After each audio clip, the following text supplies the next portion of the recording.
it's Father Knows Best, transcribed in Hollywood, starring Robert Young as father.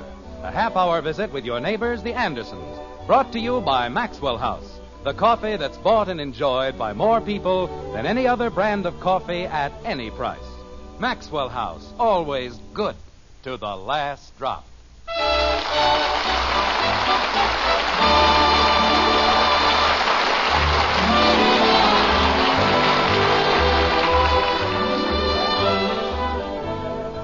In the latter part of the 18th century, Dr. Friedrich Anton Mesmer conducted an amazing series of experiments in the field of hypnotism. In his work, Mesmer used rabbits, chickens, even people, with results we can describe only as astonishing. There was one field, however, which he neglected to investigate: the hypnotic influence of the average salesman on the average American home.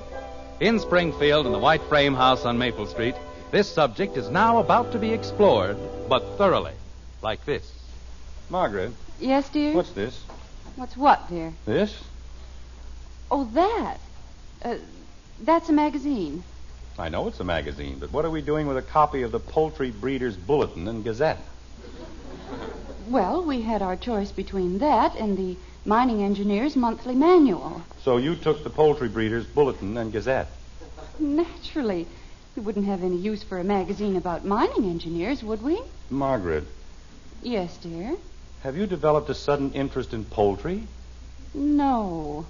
A poultry breeder? Jim, don't be ridiculous. Well, you don't just go out and buy a thing like this without some reason. I didn't go out. He brought it here. Who did?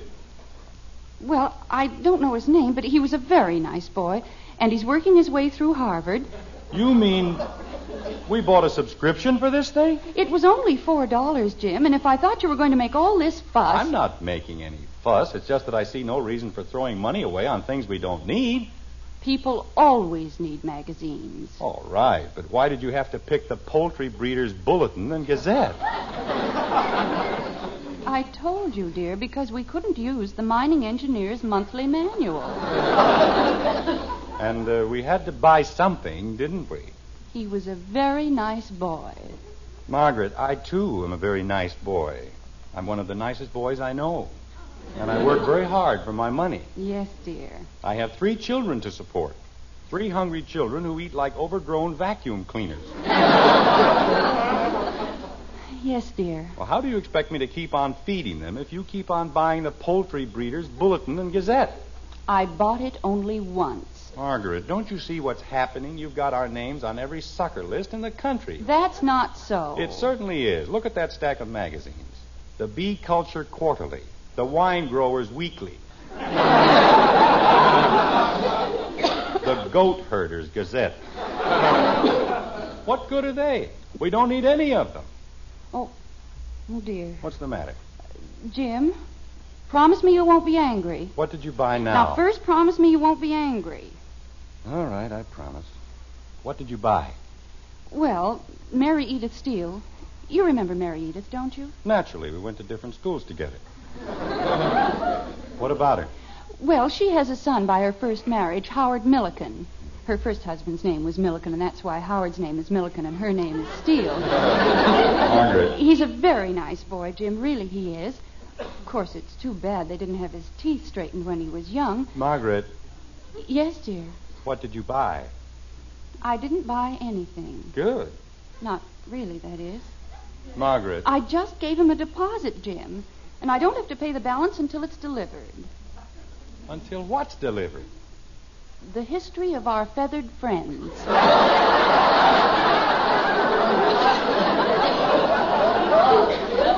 You bought a book about birds? Well, not exactly a book. Oh. It's 12 books. Margaret. But they're beautifully bound, Jim, and they cost only $18, and they're worth 3 times that. Howard said so. Margaret. Yes, dear? We don't want them. But I've given him a $2 deposit. Tell him to keep the deposit. We don't want the books. Jim, I can't do a thing like that. I can't possibly. Well, I can. What's the number? They don't have a telephone. Well, where do they live? Jim, if I promise not to buy anything more... Where do they live? Hi, everybody. I'll never be able to look Mary Edith in the face again. Fine. Where do they live? Where does who live, Dad? It isn't as though we can't use the books, dear. You can't ever tell when you might want to know something about birds. I know everything about birds that I intend to know. Now, will you please tell me where they live? Who, Dad? You don't have to tell them a thing, Jim Henderson. I'll go over there myself this very instant. Good. Where, Mom? And I'll tell them exactly why we aren't going to take the books. You do that. Who, Dad? And don't be a bit surprised if no one in that entire family ever speaks to you again. That's all right, too. Fine thing. If you won't buy their silly books, they won't talk to you. Dad. What? Who? Who what? Who won't talk to you? Howard Milliken. Who's he? The boy who won't talk to me. And I'm just as happy. Attaboy. Say, Dad. Not now, Bud. I've just gone through a thing with your mother. But I want you to see something. Look at that, Dad. Do you know whose hand that is? Yours. Take it upstairs and give it a bath. It's Joe DiMaggio's. Does he know what's missing? The man said in his whole life he'd never seen a hand that looked more like Joe DiMaggio's. Fine. I hope you'll both be very happy. That's why I need the $2. What $2? For the glove. What glove? My new baseball glove. Like Joe DiMaggio's. Bud. Well, gosh, if you've got a hand like that, you can't use just any old glove, can you? Bud, who told you your hand was like DiMaggio's? The man who sold me the glove. Take it back. But the man said... Take it back. Holy cow. Mother! What if he won't take it back? Then what am I going to do? I already gave him $4. It's very simple. Give him $2 more. Where am I going to get it? Work for it. Or is it against the law to push a lawnmower with Joe DiMaggio's hand? And don't say holy cow. Gee whiz. Father, have you seen Mother? She went out. Where? She's going to give Howard Milliken the birds.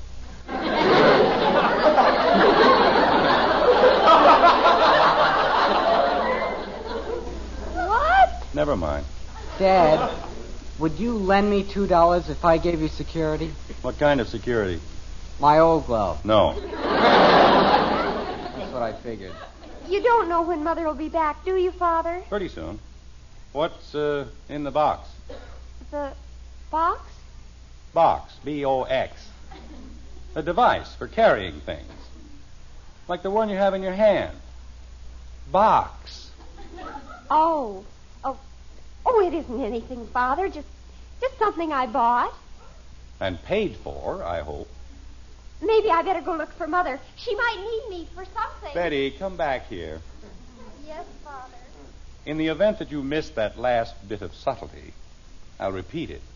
And paid for, I hope. What if I threw in my scout knife? Well, Betty? It cost me almost $1.50. Are you going to answer me? And that was 2 years ago, when $1.50 was $1.50. But go turn off the sprinklers. They aren't on. Then turn them on.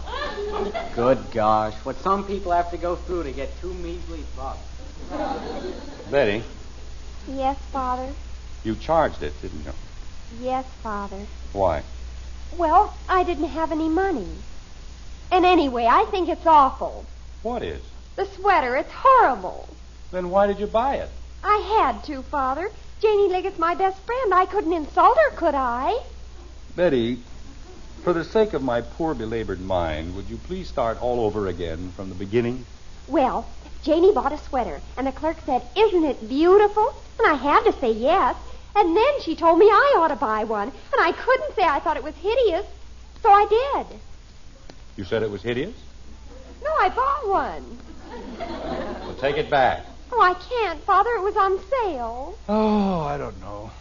When I was a boy, things like this never happened in my house. People bought what they needed, and that was all. Daddy. And so help me, if she bought something, I'll strangle her. Father. Hi, Daddy. Where's everybody? She's out.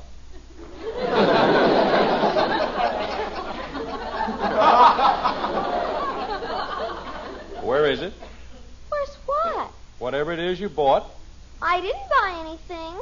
Phew. Nobody told me to buy anything. Oh, that's more like it. But I will. Never mind. I never buy anything. You're the only one in this whole family with any sense. Anytime the doorbell rings, somebody buys something. They'll buy anything. The Goat Herder's Gazette, Joe DiMaggio's glove. I want to buy something. Oh, Kathy, stop it. Everybody gets to buy things except me. I never get to buy anything. Betty, make her stop it. Well, I don't know if I can. Kathy, please. Nobody has a family like this. Nobody else in the whole world. Hello. Hello, Jim. This is Gribble, J.P. Gribble. Oh, hello, J.P. Those group insurance figures still haven't come back from New York. Kathy, stop it. That isn't why I call. Jim, could you do me a favor? A big favor? Why, of course, J.P., if I can. What is it? Well, I have a niece, my sister's girl, pretty little thing, wants to make some extra money. Oh, well, you see, J.P. So she's going from house to house selling things, ringing doorbells, you know. I'll get it. Did you say something? No, J.P., that was just the doorbell. Oh, well, as I was saying, I've given her the names of a few people. Just a few, you know. And I consider it a great favor if you'd buy some of her things. J.P., I've just gone through a whole thing with my family about not buying things we don't need. Now, if I buy something... Just 2 or 3 of everything she's got, that's all. 2 or 3? Then, if you'll just bring everything over to me, I'll be glad to reimburse you. Oh, well, of course, J.P., I'll be glad to. Be a lot easier just to give her the money, but you know how it is. Proud little creature. Won't take a thing from me. Wants to earn it on her own. Well, I understand perfectly, J.P. Naturally, you won't let her know I've called. Oh, haven't heard from you in weeks. That's the idea. I knew I could count on you, my boy. And, I'll bring the things up to you in the morning? Any time at all, Jim. I'll be glad to take them off your hands. Fine. Well, I'll see you in the morning. Thank you, Jim, and good night, my boy. Good night, J.P. Who was it, Kathy? It was a lady selling things. Already? Tell her to come in. You want her to come in? That's right. But you said you didn't want us to buy anything. Kathy, we've been buying things for months from anybody who came to the door. Now, this is something special. This is something I've got to buy. Tell the lady to come in. I can't. Why not? I already told her to go away. Oh, no.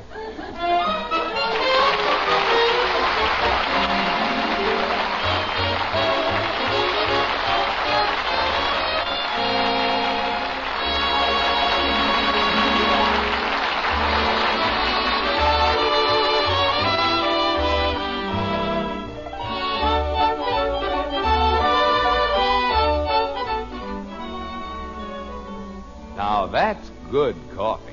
Best I ever had. Those words will really warm your heart when you hear them from the world's greatest coffee expert. Yes, ma'am.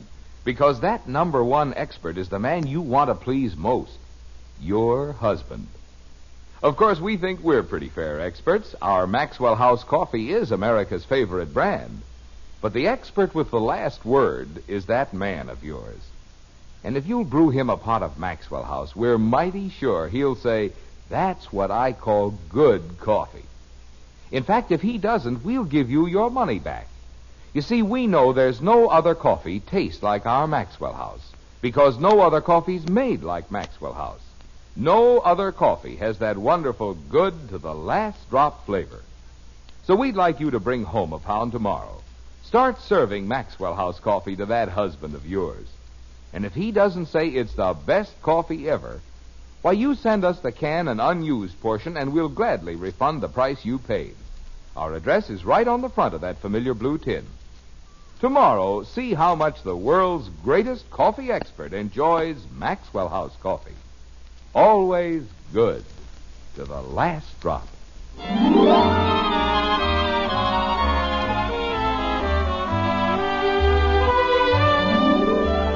It's moments later on Maple Street, and in the white frame house occupied by the Andersons, there's a soapy whir of speculation. Will Kathy be able to find the salesgirl and bring her back? Will Margaret recover her $2 deposit from Howard Milliken? Will Jim be able to carry out Mr. Gribble's instructions? Certainly sounds exciting, doesn't it? It's drama, that's what it is. Sheer, unadulterated drama. Like this. Father, What is it, Benny? do you hate green sweaters? Not particularly. I do. Good. Of all the sweaters in the store, she would have to pick out a green one. Who? Janie Liggett. And I look terrible in green. She couldn't have gotten off the block. Janie Liggett? No, Mr. Gribble, that girl who was selling things. Daddy, I found her! Wow, good for you. Oh, it was so exciting, Daddy. She was just getting kicked out of the Woodies. She what? I mean, Mrs. Woody was telling her she didn't want any. Oh. Well, where is she? She's coming. And, oh, Daddy, is she pretty? She is, huh? She's got beautiful golden hair and big blue eyes. Who has, Father? Just someone with whom I have to do some business, that's all. What kind of business?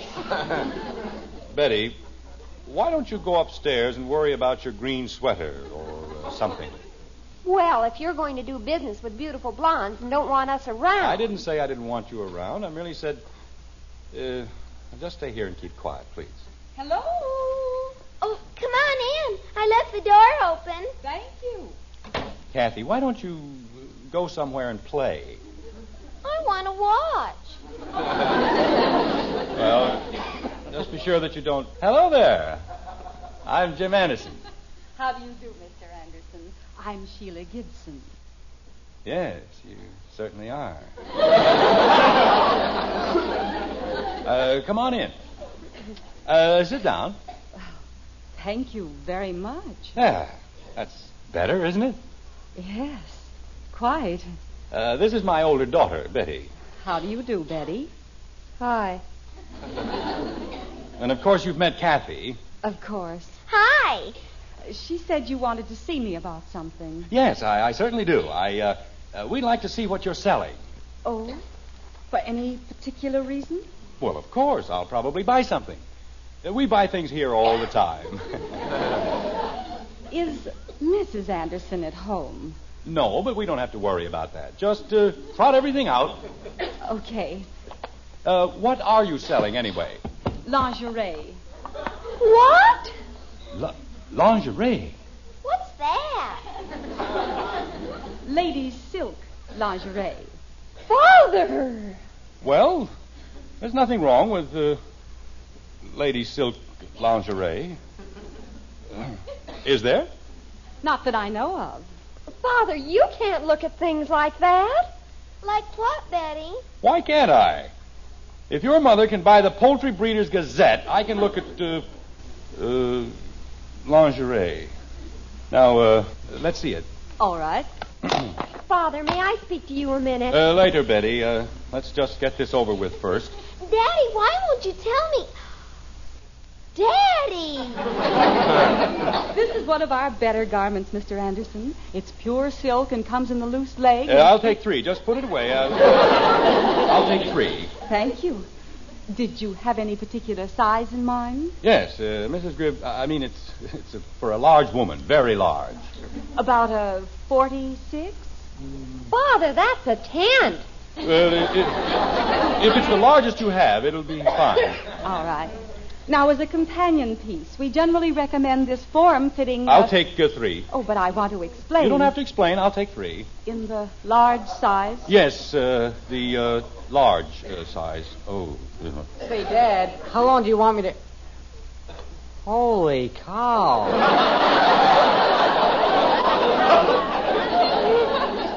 Bud, go turn on the sprinklers. I just turned them on. Well, turn them all. You just said to turn them on. Now I'm telling you to turn them all. And stop arguing. I wasn't arguing, but first you tell me to turn them on, then you tell me to turn them off, and... Holy cow.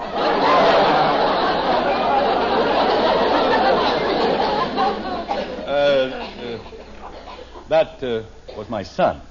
So I gathered. As a special introductory feature, Mr. Anderson, we're offering a new... I'll take 3. Just give me 3 of everything and tell me how much it is. Oh, that's very generous of you, but I really feel... It's quite all right, Miss... Gibson. Miss Gibson. I was saying to my wife just the other day, the next time somebody comes along selling things, we'll just take 3 of everything. That's what I said.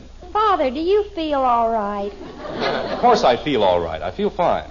Your collar's melting.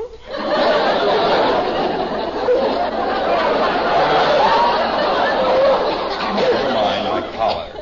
Why is your face all red? Well, it's hot in here, that's all. It's very hot. How much do I owe you? Well, it comes to $84, but that includes... Oh, Mr. Anderson, let me show it to you. You don't have to bother. Oh, but I want to. Tell me, have you ever seen anything more beautiful? It's fine, yes. Just put it away. Oh, Father, that's gorgeous. How do you sleep in a thing like that? You don't sleep in them, silly. Have you ever seen anything so sheer, so soft, so beautifully delicate? It's great, just great. Now, will you please put it away? Oh, Father, may I look at it just for a minute? It's lovely, isn't it? You can look at it later. Hold it up against you so I can see. All right. Miss Gibson. Jim. Uh-oh. Jim, Howard Milliken says he's very sorry, but...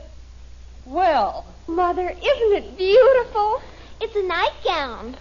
Margaret, this is Miss Gibson. She, sells things. Doesn't she, though?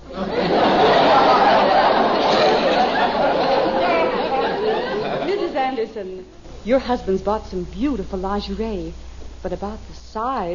The size is fine, Miss Gibson, and here's the, $84, and thank you very much. Oh, this is really wonderful, Mr. Anderson, and I want you to know I appreciate it very much. That's quite all right. Oh, of course. What does he care about $84? I'll see that your order's delivered in a very few days. That'll be fine, just fine. Oh, and thank you, Mrs. Anderson. You have a very generous husband. Oh, yes. Jim the Playboy, we call him. Margaret. Why don't you girls show Miss Gibson to the door? Oh, that won't be necessary, Mrs. Anderson. I'm sure they want to. Don't you, girls? I want to stay here. Happy, come on. Thank you again, Mr. Anderson. Oh, think practically nothing of it. Goodbye. Goodbye, Miss Gibson. But I want to hear what they're going to say. Don't worry, you'll hear it upstairs. Well, Jim Anderson. wait till she gets out. She's out. You see, Margaret, I got a call from Mr. Gribble. In my own home. My own home to find you cavorting with that woman. I wasn't cavorting. I was buying stuff. Jim, how could you do a thing like that? Like what? Black silk nightgowns in my living room. She was holding it up, Margaret. She wasn't wearing it. She might just as well have been. What were you thinking of? Group insurance.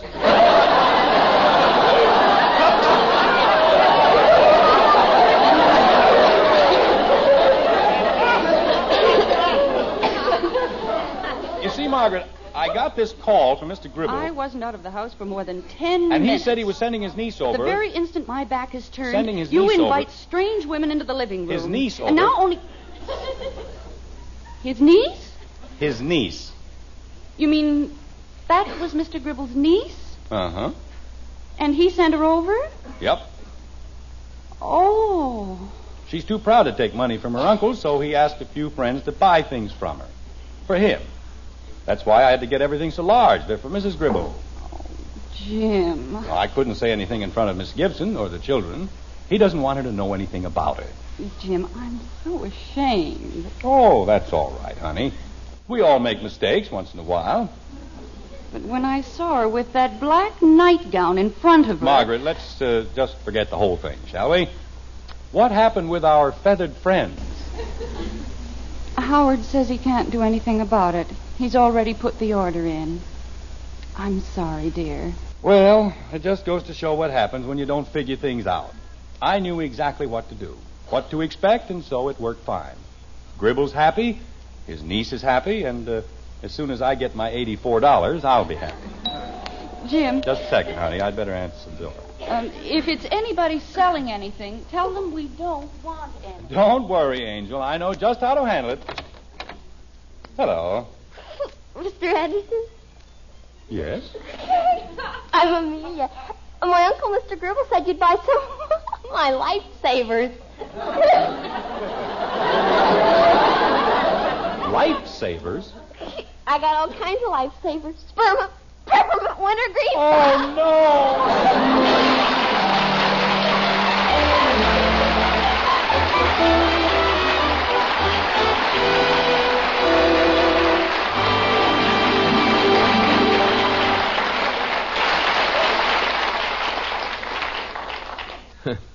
Seems like no matter how hard you try to go right, you sometimes go wrong in buying things. But that needn't happen when you buy coffee. No, ma'am. Because the world's greatest coffee expert can tell you where to find the most for your money, the most in flavor and just plain pleasure. All you do is set a cup of Maxwell House coffee in front of your husband. He's the expert we mean. And when he looks up at you with a smile and says, "Now that's a real cup of coffee," why, you'll know Maxwell House is your coffee buy. Find out tomorrow. Bring home a familiar blue tin of Maxwell House and listen to your husband praise that wonderful good to the last drop flavor. And then count all the truly good cups of coffee you get from that 1 pound. We think you'll be convinced. Maxwell House coffee gives you the most for your money because it's always good to the last drop.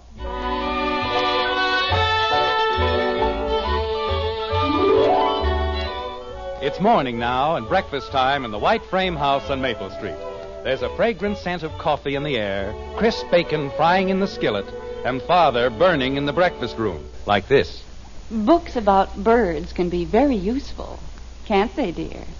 Yes, I guess they can be. Please pass the toast, Kathy. Here you are, Daddy.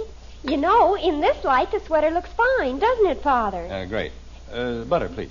Say, Dad, you know what Joe Phillips said to me last night? I know, Bud. What did Joe Phillips say to you last night? Anytime I want to sell my Joe DiMaggio glove, he'll give me a $2 profit. Good. May I please have the sugar? There you are, Dad. Thank you. Well, things seem to have worked out very well after all, haven't they? Oh, yes, just fine. Pass the cream, please. Daddy, Yes, Kathy. what are you going to do with your black nightgown? Cream, please.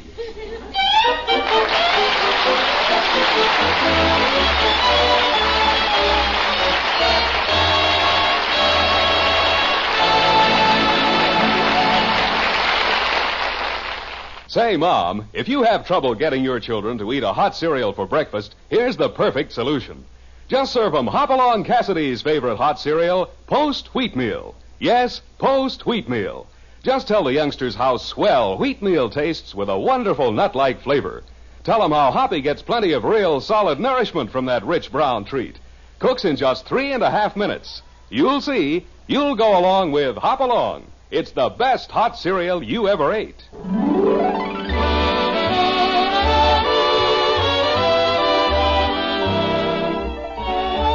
Join us again next week when we'll be back with Father Knows Best, starring Robert Young as Jim Henderson, with Roy Bargy and the Maxwell House Orchestra, and yours truly, Bill Foreman. So until next Thursday, good night and good luck from the makers of Maxwell House, America's favorite brand of coffee. Always good to the last drop. Father Knows Best was transcribed in Hollywood and written by Ed James. Now stay tuned in for Dragnet, which follows immediately over most of these stations.